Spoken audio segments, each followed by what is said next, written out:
Just another story on why you need to hire a public adjuster.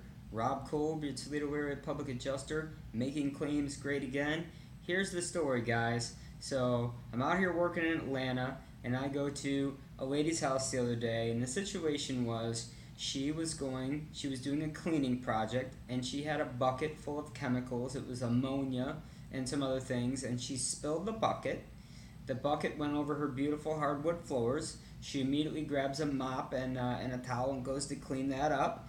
And then the next day, she finds a permanent discoloration on her wood floor. Okay? So, for you guys that don't know, that's covered under most insurance policies.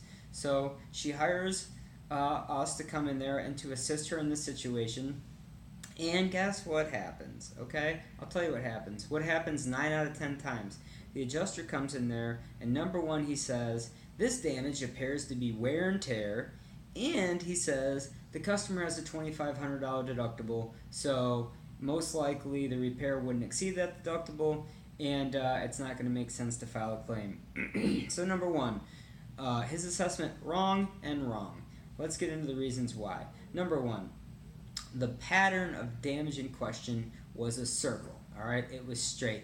If it was wear and tear, I think that damage would be more linear, okay? So the house was on a hardwood floor, so let's say you had a kid or a dog run up on the couch and the couch shifted back, as a result. Maybe it's sliding back and forth. You would have linear lines, right? That would be consistent with maybe wear and tear. It's moving back, it's moving forward, it's moving back. Well, let's say, for example, maybe one side of the couch tilts.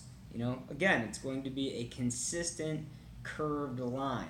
If there was something like that, then I think that it would be consistent with a wear and tear damage.